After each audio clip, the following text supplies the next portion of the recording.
Hey, salut à tous. Allez, on se retrouve donc aujourd'hui sur une toute nouvelle vidéo et on se retrouve donc sur la vidéau de la course de Aubert-Chicourt. Donc, la course d'Aubert-Chicourt a eu lieu le 20 mai. Et ouais, j'ai un peu de retard sur mes vidéos, mais c'est pas le plus important. Elles seront mises au fur et à mesure en ligne. Et je n'ai pas que mes vidéos à penser, j'ai d'autres choses aussi dans la vie de tous les jours. Il y a le travail, bon, c'est pour ça que j'ai un peu de retard sur mes vidéos. Donc, cette course a eu lieu le 20 mai 2024. Et donc, on était parti sur la course d'Aubert-Chicourt qui faisait partie du cœur de l'Ostrovent.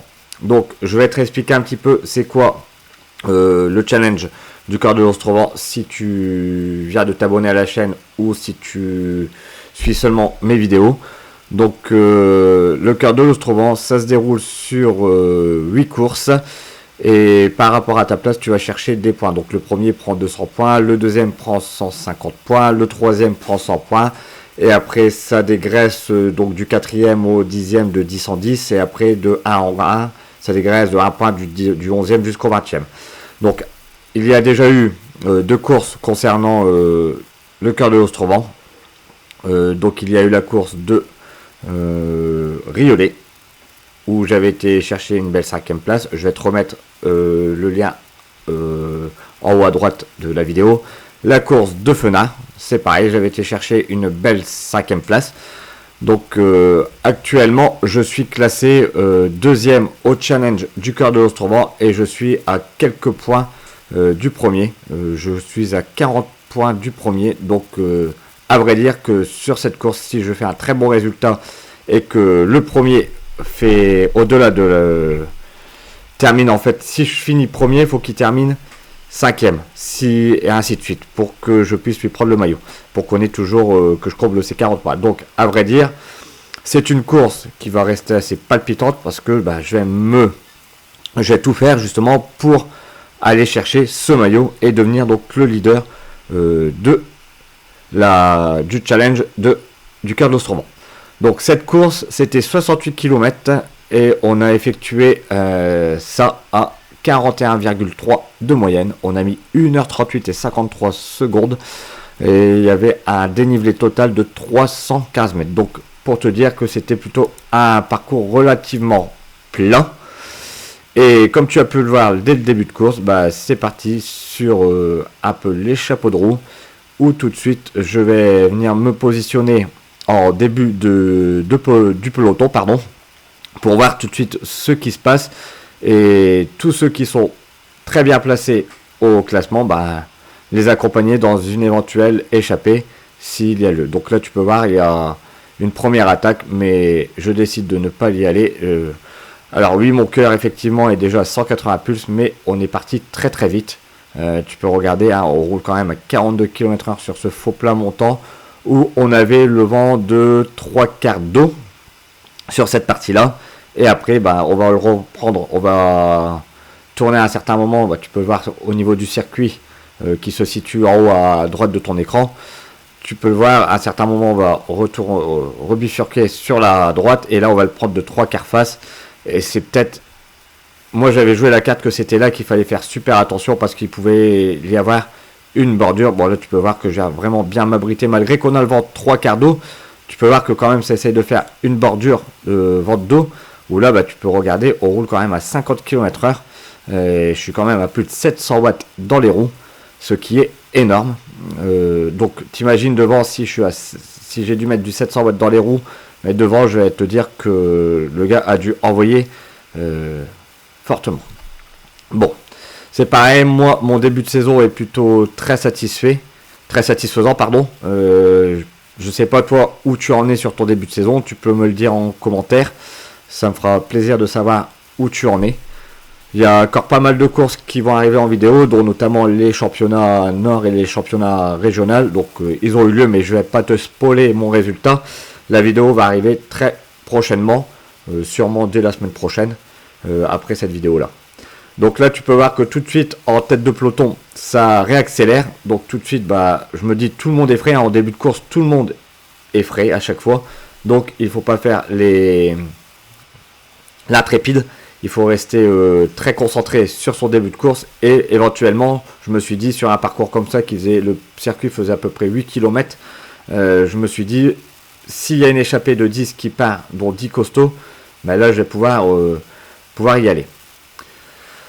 Moi, j'aime pas trop ces longs tours. Je préfère vraiment des tours qui font 4-5 km que des tours qui sont au-delà, parce que après, je trouve ça pas ennuyant, mais très long. Il y a très peu de public sur les villages au-delà de la course. Tu peux voir, c'est un peu le désert. Alors que sur la ligne d'arrivée et sur des circuits de 4-5 km, tout au long de la route, tu as du public. Donc toi, c'est pareil, dis-moi ce que tu préfères en course, si tu préfères des circuits assez courts ou des circuits plutôt longs. Bon, après, voilà, c'est bien aussi des fois d'avoir des circuits longs, parce que l'organisateur ne peut pas faire autrement, et de ce fait-là, on ne va pas lui jeter la pierre. C'est très bien d'avoir des courses, surtout qu'on a plus de 80 courses au programme en UFOLEP. Donc je vais pas me plaindre. Donc là, ouais, on est sur une course deuxième catégorie UFOLEP. Bon, là tu peux voir, ça se calme, parce que effectivement on est reparti vent face, vent 3/4 face. Et là c'est à celui qui va aller faire l'effort, pour aller rechercher ceux qui partent. Bon, le circuit, pour ceux qui connaissent, la plupart du temps les circuits ne changent pas, ça reste toujours pareil. C'est quasi identique d'année en année, mais ce qui peut rendre les courses différentes, c'est toujours le vent et la forme aussi du moment. Actuellement, la forme, elle est plutôt là. J'étais en train de suivre un plan d'entraînement justement pour les championnats, donc effectivement, je me sentais très costaud sur le vélo, malgré que tu peux voir, j'ai quand même mon cœur toujours assez haut. Mais bon, là depuis le début de course, je ne fais quasi aucune erreur. Bon, je vais accélérer. Je vais pas accélérer la vidéo. Je vais te laisser un petit peu, l'ambiance du peloton. Et on se retrouve un peu plus loin dans cette vidéo.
Allez, on se retrouve donc directement ici au deuxième tour, et il y a 2 ou 3 mecs qui sont sortis du peloton, et c'est plutôt des gars bien, on va dire bien placés sur le challenge.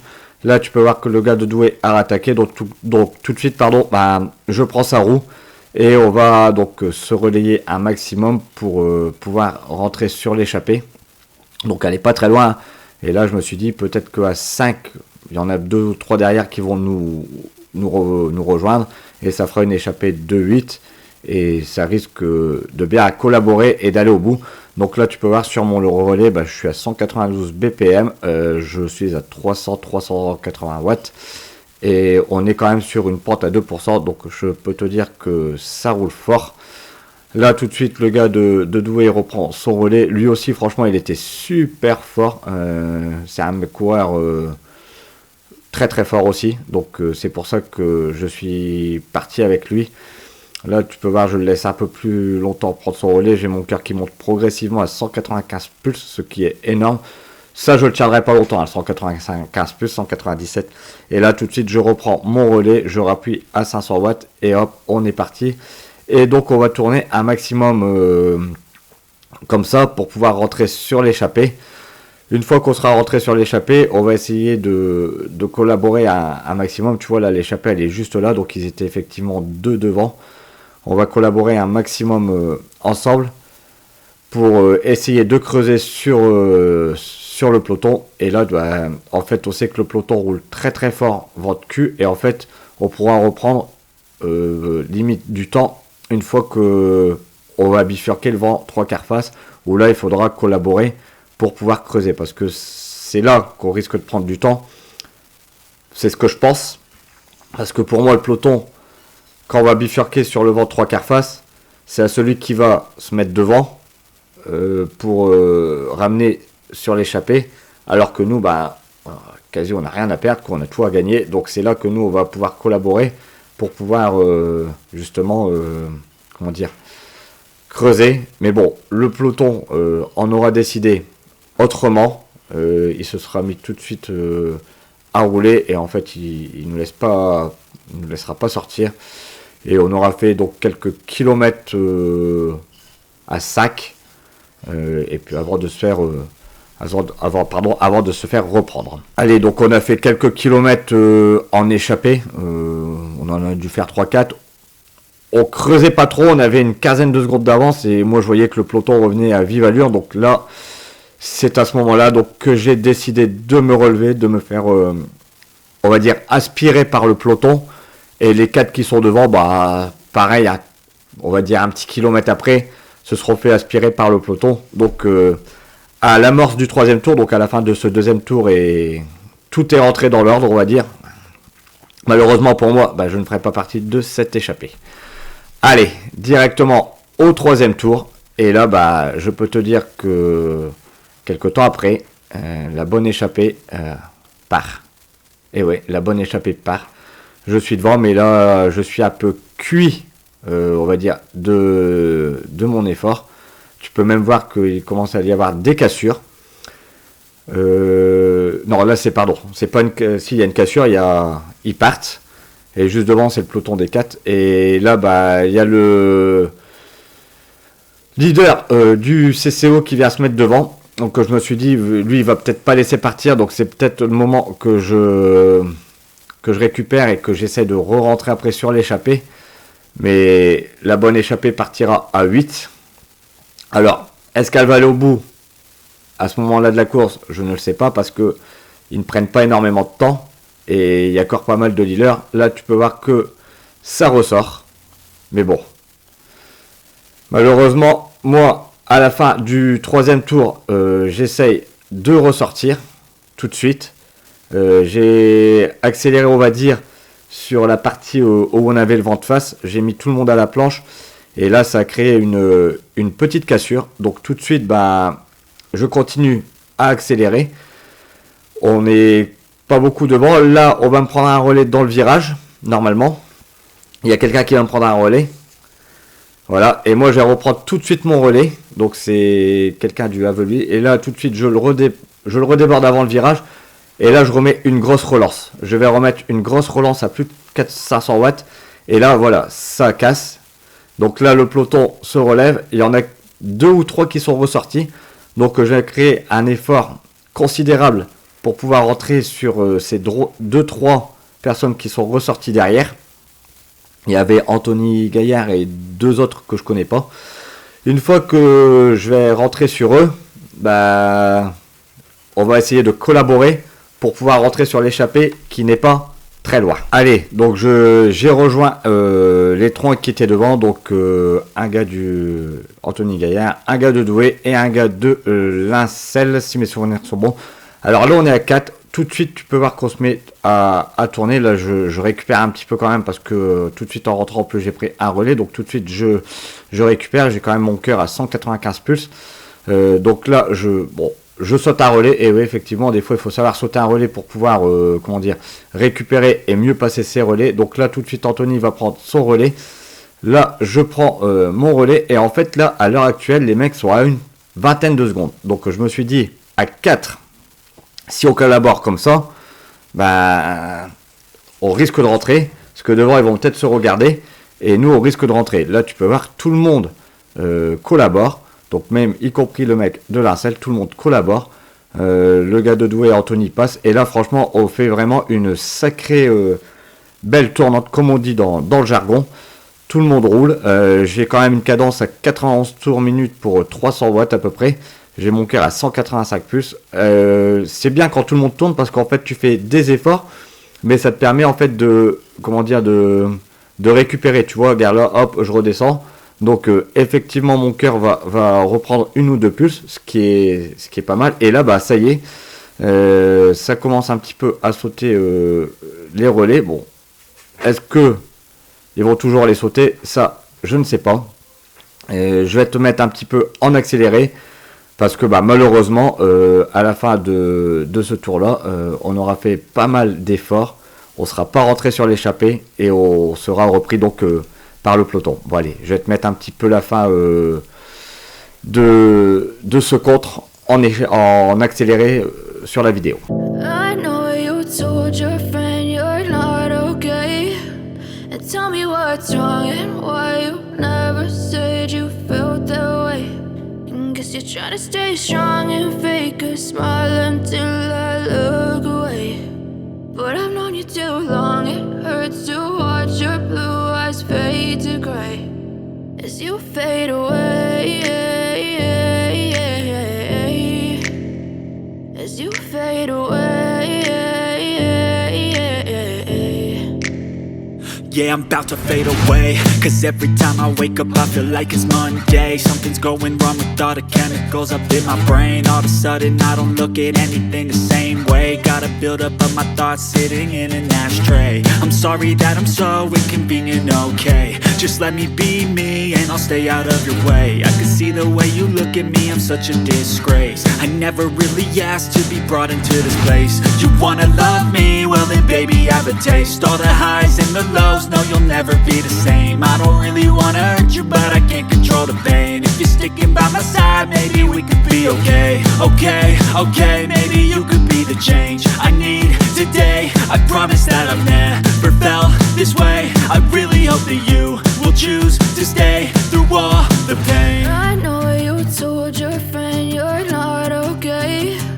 And tell me what's wrong and why you never said you felt that way. And guess you're trying to stay strong and fake a smile until I look away.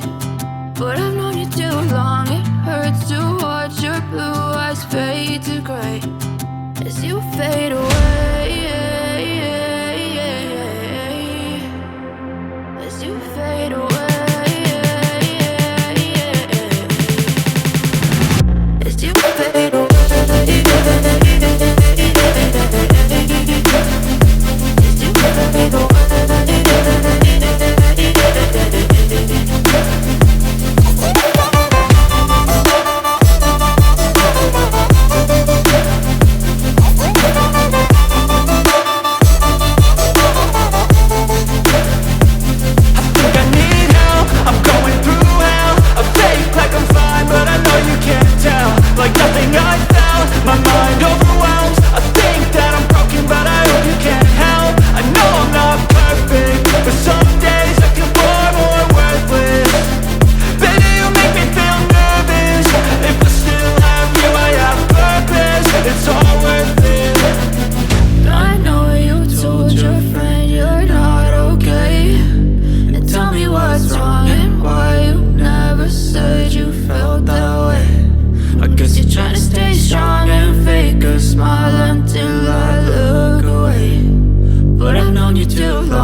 You're trying to stay strong and fake a smile until I look away.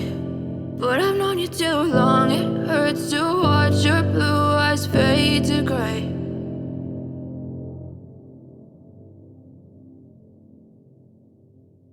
Allez, donc on se retrouve donc ici sur le dernier tour. Bon, tu peux voir, le départ et l'arrivée n'ont pas eu lieu au même endroit, donc c'est pour ça que ça va bugger à un certain moment au niveau du circuit. Ça va marquer, ça marquera plus 7 sur 7, mais plus rien. Bon, c'est pas grave ça. Malheureusement, donc la bonne échappée de 8 ira jusqu'au bout. Elle aura pris jusqu'à 1 minute 30 d'avance. Bon, j'aurais essayé de ressortir plusieurs fois, notamment quand ils étaient à 20 secondes à 4, où on aurait essayé de combler le trou, mais malheureusement, comme on dit, 4 hommes contre 8, ben, ils s'entendaient devant et nous on s'entendait aussi, mais malheureusement, ils ont repris du temps, ce qui est logique, hein. 8 contre 4, ben, nous on faisait 2 fois plus d'efforts, hein. Un peu le calcul, hein. Tant que dans l'échappée ils passaient une fois, ben, nous on passait 2 fois, hein. Donc on a laissé pas mal d'énergie sur ce contre. Bon, on aura tenté de rentrer dessus, mais malheureusement, on se sera fait reprendre aussi par le peloton, qui en aura aussi décidé autrement et qui se sera mis à rouler un peu plus fort. Donc là, je vais me consacrer à essayer d'aller chercher une 9e place au sprint, sans prendre non plus trop de risques, parce que bah, pour moi, la victoire est jouée, mais je vais essayer d'engranger quelques points sur ce challenge du cœur de l'Ostrovent, pour justement rester bien placé, et non pas prendre non plus, comme je disais, des risques inconsidérables, sachant que les championnats arrivent et bah voilà, je me suis entraîné donc pour les championnats, donc je voudrais pas aller faire une chute et puis me faire une clavicule ou quoi que ce soit, hein, ça serait là, donc là championnat mort quoi, donc toute la préparation un petit peu pour rien, mais bon, c'est pour ça qu'il faut jamais prendre de risques au sprint pour une 10e place, pardon, sachant que la victoire est loin devant maintenant. Donc là, tu peux voir que je vais continuer à me positionner, à rester bien positionné sur l'avant du peloton, essayer de ne pas trop reculer. Il va y avoir quelques attaques, mais malheureusement, à chaque fois, il y aura les équipes qui se sont mises en place pour notamment leurs sprinters, qui auront recherché à chaque fois les coups sortants. Donc c'est pour ça que je me suis dit, il ne faut pas s'affoler. En tant que sprinter, il y a quelques bons sprinters, notamment celui qui a le maillot du cœur de l'Ostrovent. Il y a Horacio aussi qui est très bon sprinter. Donc c'est des roues que je vais aller me caler dedans, qui vont me remonter aussi facilement sur ce sprint, pour essayer de justement aller chercher la plus belle place du paquet, du peloton. Et le but du jeu, c'est de rester un maximum aussi à l'abri, de ne pas se retrouver non plus trop dans les 3 premières positions à 5 km du circuit, à 5 km de l'arrivée, justement pour prendre énormément de vent, et tu laisserais pas mal d'énergie. Je sais pas pourquoi je parle de bidon. Bon, ça arrive à des fois de délirer, hein, voilà. Donc je vais toujours être bien positionné sur ce dernier tour, où comme je t'ai dit, ça va arriver au sprint. Bon, j'irai chercher une 20e place. Ouais, je me suis fait enfermer un petit peu dans le sprint. Donc j'irai chercher une 20e place sur cette course, même 25e si mes souvenirs sont bons. Donc je ne marque aucun point sur cette manche du challenge du cœur de l'Ostrovent. Le leader reste toujours Loïc, qui est juste voilà, depuis Rieulé, il a le maillot. Moi je reste toujours deuxième, je reste toujours classé deuxième à quelques points de Loïc, parce qu'il n'a pas marqué de points. Et en fait, ceux qui étaient devant n'avaient pas beaucoup de points non plus au challenge, donc ils sont remontés, mais ils ne sont pas remontés au-delà de la 5e place. En termes de statistiques, j'aurais fait donc cette course, donc on aura fait 41,3 de moyenne, on aura mis 1h38 et 53 secondes pour 68 km. En termes de puissance, j'aurais développé 279 watts en normalisé. En puissance moyenne, maximum sur 20 minutes, j'aurais fait 302 watts, puissance max 108 watts, et en puissance moyenne, j'aurais fait 247 watts. En cadence, j'aurais fait une cadence de 106 tours maximum. Après, en cadence moyenne, j'aurais fait 85 tours en cadence moyenne. Donc voilà, on a eu une température de 24 degrés avec du soleil. Et en vitesse maximum, je serais monté à 57 km/h. Bon, voilà les amis pour cette vidéo de la course d'Auberchicourt. Donc, comme d'habitude, n'oublie pas de liker, partager et de t'abonner à la chaîne. Active cette putain de cloche pour ne pas rater les prochaines vidéos. Et moi, je vais te mettre le restant de la course avec l'ambiance du peloton. Allez, à très bientôt les amis.